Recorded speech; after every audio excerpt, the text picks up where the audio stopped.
السلام علیکم ورحمۃ اللہ تعالی وبرکاتہ۔ امید ہے کہ آپ تمام لوگ خیر و عافیت سے ہوں گے۔ دوستو، سواگت ہے میرا اس مدنی اردو گرامر یوٹیوب چینل پر آپ سبوں کا۔ آج کا موضوع ہے دا ورڈ۔ آج کا موضوع کیا ہے؟ دا ورڈ، یعنی لفظ۔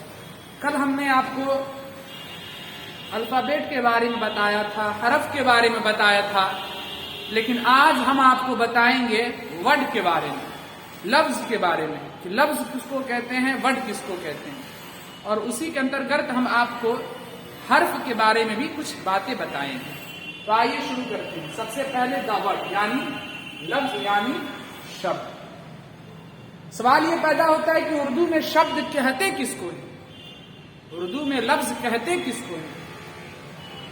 تو حروف کا وہ مجموعہ جو مکمل معنی بتاتا ہو اس کو لفظ کہتے ہیں۔ لفظ کس کو کہتے ہیں؟ حروف کا وہ مجموعہ جو مکمل معنی بتاتا ہو اس کو لفظ کہتے ہیں۔ یعنی جب ہم حروف کو آپس میں ایک دوسرے حروف کے ساتھ جوڑ دیتے ہیں تو وہ لفظ بن جاتا ہے، اس کو ہم لفظ کہتے ہیں۔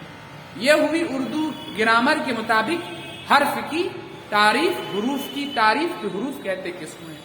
دوسرا، انسان کے منہ سے جو بھی الفاظ نکلتے ہیں، انسان جو کچھ بھی بولتا ہے اس کو بھی لفظ کہتے ہیں۔ یہ بھی ایک لفظ کی ڈیفینیشن ہے۔ تو اردو گرامر میں لفظ کی تعریف دو طرح سے کی گئی ہے۔ پہلا کہ حروف کا وہ مجموعہ جو مکمل معنی دیتا ہو، یعنی کمپلیٹ معنی دیتا ہو، اس کو کہتے ہیں لفظ کہتے ہیں۔ یعنی ایک حرف کو دوسرے حرف کے ساتھ جب جوڑا جاتا ہے تو وہ لفظ بن جاتا ہے۔ کیوں؟ کیونکہ اس سے ایک مکمل معنی سمجھ میں آتا ہے۔ اب کیسے سمجھ میں آتا ہے؟ تو اس کی مثال آپ دیکھیے۔ اے ہے، پی ہے، پی ہے، ایل ہے، ای ہے۔ کیا ہوا؟ اے پی پی ایل ای کا مطلب ایپل۔ ایپل مینس سیب ہے۔ یہ اے یہ بھی حرف ہے، پی یہ بھی حرف ہے، یہ بھی پی حرف ہے، یہ ایل حرف ہے اور یہ ای حرف ہے۔ لیکن ان حروفوں کو دیکھیے کہ ایک حروف دوسرے حروف کے ساتھ کیا ہوئے؟ آپس میں ایک دوسرے کے ساتھ جڑے ہوئے، ملے ہوئے۔ تو جب یہ حروف مل گئے آپس میں ایک دوسرے کے ساتھ تو یہ کیا بن گیا؟ ایک لفظ بن گیا۔ کیوں؟ اس لیے کہ اس سے ایک مطلب سمجھ میں آ رہا ہے، ایک معنی سمجھ میں آ رہا ہے کہ ایپل مینس سیب ہوتا ہے۔ تو پتا چلا کہ لفظ اردو میں اس کو کہتے ہیں کہ جہاں حروف کا ایک دوسرے حروف کے ساتھ ملنا پایا جائے اور اس سے ایک مکمل معنی، کمپلیٹ سینس، کمپلیٹ مطلب سمجھ میں آئے تو اس کو ہم لفظ کہتے ہیں۔ لہذا انسان کے منہ سے جو بھی لفظ نکلتے ہیں، جو بھی بولی نکلتی ہے، ان تمام تر بولیوں کو، لفظ کو کیا کہتے ہیں؟ لفظ کہتے ہیں۔ کیونکہ انسان جو کچھ بھی بولتا ہے وہ ایک معنی، ایک مطلب، ایک سوچ، ایک سمجھ، ایک وچار لے کر ہی بولتا ہے۔ تو جب لفظ بنتے ہیں حرف سے تو جملہ بنے گا لفظ سے۔ اس سے یہ بات کیا ہو گئی؟ ثابت ہو گئی۔ لفظ کے اندر حرف کا ہونا ضروری ہے تو جملے کے اندر لفظ کا ہونا کیا ہے؟ ضروری ہے۔ جیسے کہ اس کی مثال لے لیں، یہ ایک لڑکا ہے، تو دیکھیے یہ ایک لفظ ہے، ایک لفظ ہے، لڑکا یہ بھی ایک لفظ ہے، اور ہے یہ بھی ایک لفظ ہے۔ لیکن یہ لفظ کس سے بنے ہیں؟ حرف سے بنے۔ حرف کون ہے؟ یہ اور یہ حرف ہے، یہ بھی ایک حرف ہے، یہ بھی ایک حرف ہے، کاف یہ بھی حرف ہے، لام یہ بھی حرف ہے، را یہ بھی حرف ہے، کاف یہ بھی حرف ہے۔ تو لفظ جو بنے یہ حرف سے بنے۔ لیکن جب یہ لفظ پائے گئے تو ایک جملہ بھی پا لیا گیا، ایک واقعہ بھی پا لیا گیا، سینٹینس بھی پالا گیا۔ کیونکہ جملہ کہتے کس کو ہیں؟ جملہ کہتے ہیں جو مکمل معنی بتاتا ہو، جو خبر دیتا ہو مکمل طور پر، یا کسی کیفیت کو مکمل طور پر بیان کرتا ہو، یا کسی کے متعلق حالات کو کیا کرتا ہو؟ بیان کرتا ہو، یا کسی جملے سے کئی الفاظ ملے ہوں اور وہ جملہ ایک مکمل معنی کیا بتاتا ہو، یعنی ایک جملہ ہو اس کے اندر کئی الفاظ ہو اور اس جملے سے کچھ معنی سمجھ میں آتا ہو۔ تو یہ بھی ایک طرح کی کیا ہو گیا؟ جملہ بھی ہو گیا، اور اسی کے اندر لفظ بھی ہو گیا، اور اسی لفظ کے اندر یہ کیا ہو گیا؟ حرف بھی ہو گیا۔ تو حروف کا وہ مجموعہ جو مکمل معنی بتائے اس کو کیا کہتے ہیں؟ لفظ کہلاتا ہے، وہ لفظ کہتے ہیں۔ یہ ہوئی بات۔ اب ایک بات اور کہ لفظ جو بنتے ہیں کیا اس لفظ کے اندر جو حرف ہوتے ہیں وہ حرف علت کے ہوتے ہیں یا نہیں، یا حرف صحیح کے ہوتے ہیں یا نہیں؟ حرف علت کس کو کہتے ہیں؟ تو انگلش میں حرف علت کتنے ہیں؟ 5 ہیں، یعنی واویل انگلش میں کتنے ہیں؟ 5 ہیں، AEIOU۔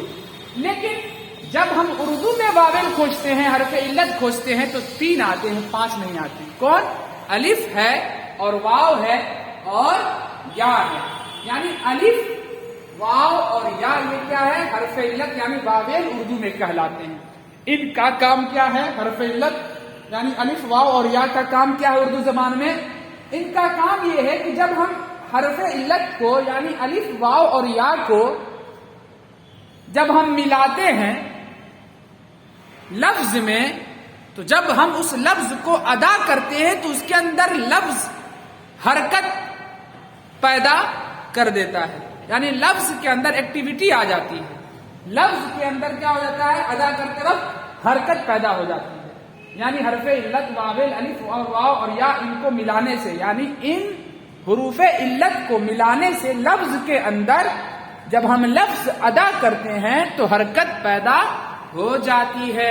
کیسے بھائی؟ اس کی مثال دیکھیے، با ہے، پلس ہے، الف ہے، با میں ہم الف ملائیں، الف کیا ہے؟ حرف علت ہے، تو با میں الف کو جوڑ دیے تو با الف زبر با۔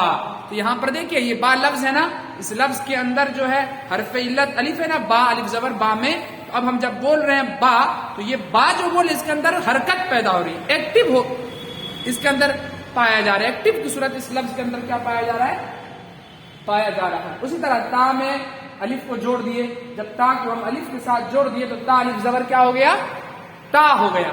جب ہم بولتے ہیں تا تو اس کے اندر کیا ہو؟ ایک حرکت پیدا ہو رہی ہے، ایکٹیو ہونا اس لفظ کے اندر کیا ہو رہا ہے؟ پیدا ہو رہا ہے، اس کو کہتے ہیں حرف علت۔ اب ایک ہوتا ہے حرف صحیح، یعنی لفظ کے اندر حرف صحیح ہوتا ہے یا نہیں ہوتا ہے، وہ بھی کوئی اعتراض کر سکتا ہے، تو دیکھیے حرف صحیح جو ہوتا ہے وہ لفظ سے کیا ہوتا ہے؟ الگ ہوتا ہے، لفظ کے اندر کیا ہوتا ہے؟ وہ نہیں ہوتا ہے۔ اس کی مثال دیکھیے، حرف صحیح وہ ہے، حرف صحیح وہ حروف جو کسی حرف علت یا علامت حرکت کے بغیر آپس میں مل کر کوئی آواز پیدا نہیں کر سکتی ہو۔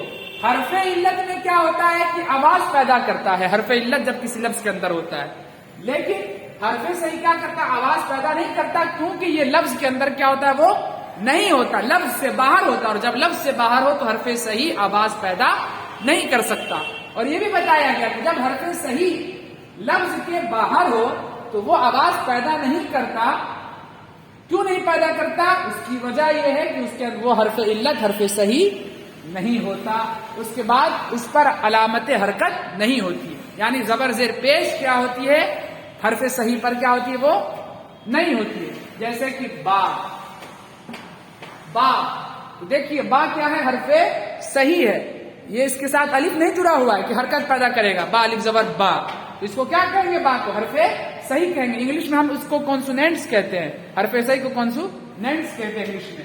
تا، دیکھیے یہ تا کو، تا کے ساتھ حرف علت الف نہیں ہے کہ تا الف زبر تا کہیں گے حرکت پیدا ہوگی، اور نہ ہی تا کے اوپر زبر ہے کہ تا زبر تا کہیں یا با زبر با کہیں، تو گویا کہ یہ علامت حرکت بھی با کے اندر نہیں پائی گئی اور حرف علت بھی با کے اندر، تا کے اندر کیا ہے؟ نہیں پائی گئی۔ ان سبوں کے بغیر یہ تا اور با پایا گیا، اور جب حرف علت یعنی الف اور واو یا کے بغیر علامت حرکت زبر زیر پیش کے بغیر تا اور با پایا گیا تو یہ کوئی آواز پیدا نہیں کر سکتی۔ ہم سیدھے کہیں گے الف با تا سا، اس کے اندر حرکت پیدا نہیں ہو رہی ہے، تو حرف صحیح کو ہم کانسوننٹ کہتے ہیں، انگلش میں ہم کیا کہتے ہیں؟ کانسوننٹ کہتے ہیں۔ تو گویا کہ لفظ جب پایا جاتا ہے تو اس کے اندر حرف ہوتا ہے، اور لفظ کس طرح پایا جاتا ہے؟ حرف کو جوڑنے سے لفظ بنتا ہے۔ انسان کے منہ سے جو بھی بولی نکلتی ہے اس کو کیا کہتے ہیں؟ لفظ کہتے ہیں، اور ایک حرف علت ہوتا ہے، تو گویا لفظ کے اندر حرف علت بھی پایا جاتا ہے۔ جب اردو زبان کے الفاظ کے اندر حرف علت الف، واو اور یا پایا جائے تو ایسی صورت میں اس لفظ کے اندر حرکت پیدا ہوتی ہے، لیکن جب حرف صحیح پایا جائے یعنی الف با تا سا پایا جائے تو اس کے اندر حرکت پیدا نہیں ہوتی، کیونکہ الف با تا سا جیم ہا خا خا وغیرہ وغیرہ یہ حرف صحیح ہے نہیں، با تا سا جیم وغیرہ یہ حرف صحیح ہے، الف تو حرف علت ہے، با تا سا جیم یہ کیا ہے؟ حرف کیا ہے؟ صحیح ہے. اس کے اندر جو کیا ہوتا ہے؟ حرکت پیدا نہیں ہوتی. کیوں؟ اس لیے کہ اس پر علامت حرکت زبر زیر پیش نہیں ہوتا، نہ ہی اس پر حرف علت ہوتا ہے کہ ہم کہیں کہ با الف زبر با، یا پھر کیا کہیں گے؟ با زبر با. لہذا جب ہم بولیں گے با، بولیں گے تا، بولیں گے سا، بولیں گے جیم، تو یہ صرف حرف صحیح کہلائے گا. اب انشاءاللہ کل بتایا جائے گا کہ کل کا معنی، کل کا مطلب کیا ہے.